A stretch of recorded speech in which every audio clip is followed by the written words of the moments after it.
Bonjour et bienvenue sur le site qu'a-dit-la-Bible.com. Aujourd'hui, Romains chapitres 6 à 7 en français, tiré de la version The Message. Alors, que faisons-nous? Allons-nous continuer à pécher pour que Dieu puisse continuer à pardonner? J'espère que non. Si nous avons quitté le pays où le péché est souverain, comment pouvons-nous encore y vivre dans notre ancienne maison? Ou bien n'avez-vous pas compris que nous avons fait nos valises et que nous sommes partis pour de bon? C'est ce qui s'est passé au baptême. Lorsque nous sommes allés sous l'eau, nous avons laissé derrière nous l'ancien pays du péché. Lorsque nous sommes sortis de l'eau, nous sommes entrés dans le nouveau pays de la grâce, une nouvelle vie dans un nouveau pays. C'est ce que signifie le baptême dans la vie de Jésus. Lorsque nous sommes descendus dans l'eau, c'est similaire à l'enterrement de Jésus. Lorsque nous sommes sortis de l'eau, c'est similaire à la résurrection de Jésus. Chacun de nous est élevé dans un monde rempli de lumière par notre Père, afin que nous puissions voir où nous allons dans notre nouveau pays de grâce et de souveraineté. Comment cela pourrait-il être plus clair? Notre ancien mode de vie a été cloué à la croix avec le Christ, ce qui a mis un terme décisif à cette vie misérable par le péché. Nous ne sommes plus captifs des exigences du péché. Voici ce que nous croyons. Si nous sommes inclus dans la mort du Christ qui a vaincu le péché, nous sommes également inclus dans sa résurrection qui sauve la vie. Nous savons que lorsque Jésus est ressuscité des morts, c'était le signal de la fin de la mort comme fin. Plus jamais la mort n'aura le dernier mot.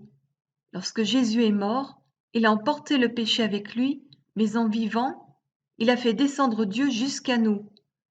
À partir de maintenant, pensez-y de cette façon. Le péché parle une langue morte, qui ne signifie rien pour vous. Dieu parle votre langue maternelle, et vous vous accrochez à chaque mot. Tu es mort au péché et vivant à Dieu. C'est ce que Jésus a fait. Cela signifie que vous ne devez pas donner au péché une voix au chapitre dans la façon dont vous menez vos vies. Ne lui donnez pas l'heure de la journée.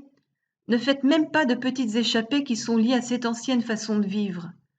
Jetez-vous de tout votre cœur et à plein temps. Rappelez-vous que vous êtes ressuscité des morts, dans la manière de faire de Dieu. Le péché ne peut pas vous dire comment vivre. Après tout, vous ne vivez plus sous cette ancienne tyrannie. Vous vivez dans la liberté de Dieu. Qu'est-ce que la véritable liberté? Donc, puisque nous sommes libérés de l'ancienne tyrannie, est-ce que cela signifie que nous pouvons vivre comme bon nous semble? Puisque nous sommes libres dans la liberté de Dieu, pouvons-nous faire tout ce qui nous passe par la tête? Pas du tout. Vous savez assez bien par votre propre expérience qu'il y a des actes de soi-disant liberté qui détruisent la liberté. Offrez-vous au péché, par exemple, et c'est votre dernier acte libre. Mais offrez-vous aux voies de Dieu et la liberté ne s'arrête jamais. Toute votre vie, vous avez laissé le péché vous dire quoi faire. Mais grâce à Dieu, vous avez commencé à écouter un nouveau maître, celui dont les commandements vous libèrent, pour vivre ouvertement dans sa liberté. J'utilise ce langage de la liberté parce qu'il est facile à imaginer. Vous vous rappelez facilement, n'est-ce pas, comment, à un moment donné, plus vous faisiez ce que vous aviez envie de faire, sans vous soucier des autres, sans vous soucier de Dieu, plus votre vie devenait mauvaise et moins vous étiez libre?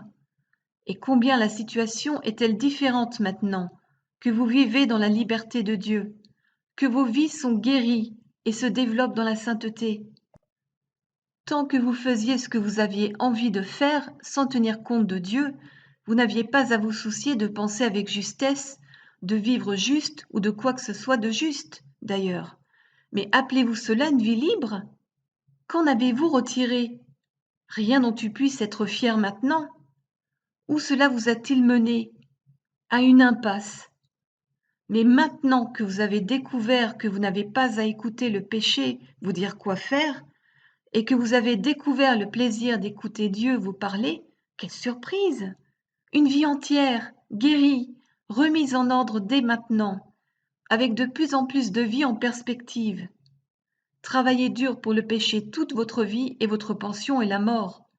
Mais le cadeau de Dieu est la vraie vie. la vie éternelle délivrée par Jésus, notre Maître. Vous ne devriez pas avoir de mal à comprendre cela, mes amis, car vous connaissez tous les tenants et aboutissants de la loi, comment elle fonctionne et comment son pouvoir ne touche que les vivants. Par exemple, une femme est légalement liée à son mari tant qu'il vit, mais s'il meurt, elle est libre. Si elle vit avec un autre homme du vivant de son mari, elle est évidemment adultère. Mais s'il meurt, elle est tout à fait libre d'épouser un autre homme en toute conscience, sans que personne ne le désapprouve. Ainsi, mes amis, c'est un peu ce qui s'est passé avec vous. Lorsque le Christ est mort, il a emporté avec lui tout ce mode de vie dominé par les règles et l'a laissé dans la tombe, vous laissant libre d'épouser une vie de résurrection et de porter une progéniture de foi pour Dieu. Tant que nous avons vécu selon cet ancien mode de vie, en faisant tout ce que nous jugions bon de faire, c'est le péché qui menait la barque, car l'ancien code de loi nous enfermait. Et cela nous rendait d'autant plus rebelles. Au bout du compte, tout ce que nous avons eu à montrer, ce sont des fausses couches et des enfants mort-nés. Mais maintenant que nous ne sommes plus enchaînés à ce compagnon dominateur qu'était le péché, et que nous sommes libérés de toutes ces réglementations oppressives et de ces petits caractères, nous sommes libres de vivre une nouvelle vie dans la liberté de Dieu. Mais je vous entends dire, si le code de la loi était aussi mauvais que cela, il ne vaut pas mieux que le péché lui-même. Non, ce n'est pas tout à fait juste. Le code de loi avait une fonction parfaitement légitime. Sans ces directives claires sur le bien et le mal, le comportement moral serait essentiellement une question de supposition. En dehors du commandement succinct et chirurgical « tu ne convoiteras pas », j'aurais pu déguiser la convoitise en vertu et ruiner ma vie. Avec. Tu ne te souviens pas comment c'était? Si, parfaitement bien. Au départ, le code de la loi faisait un excellent travail. Mais ce qui s'est passé, c'est que le péché a trouvé le moyen de pervertir le commandement en tentation en faisant un morceau de fruit défendu. Au lieu d'être utilisé pour me guider, le code de loi a été utilisé pour me séduire. Sans tout l'attirail du code de la loi, le péché semblait plutôt terne et sans vie, et je ne lui prêtais pas beaucoup d'attention.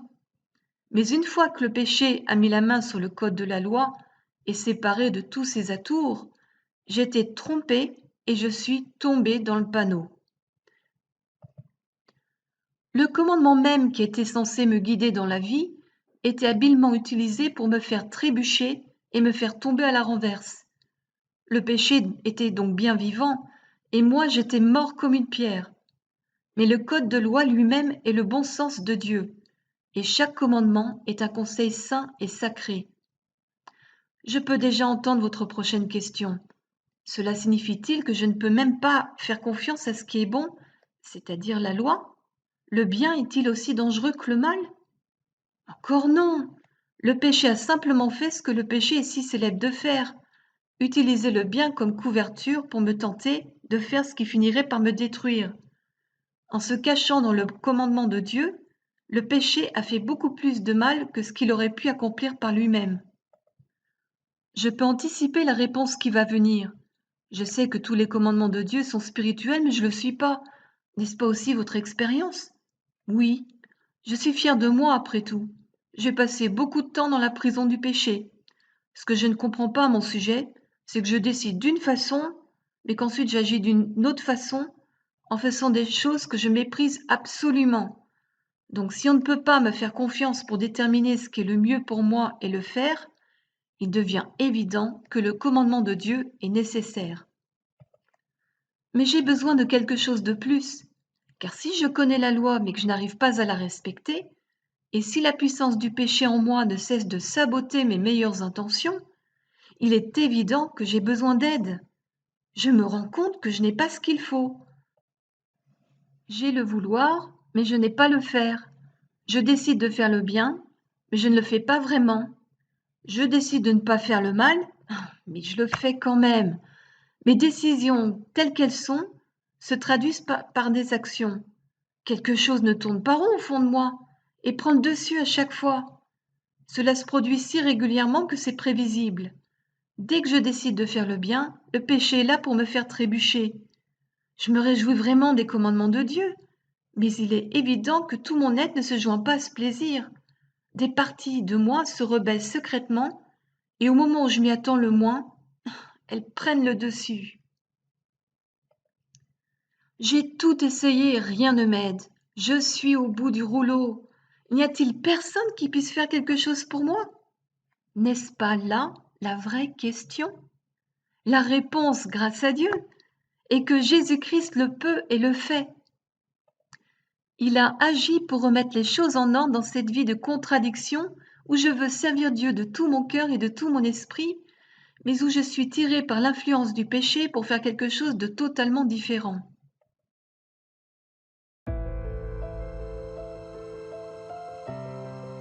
Nous vous remercions pour votre écoute et nous espérons vous retrouver sur notre site cadilabible.com.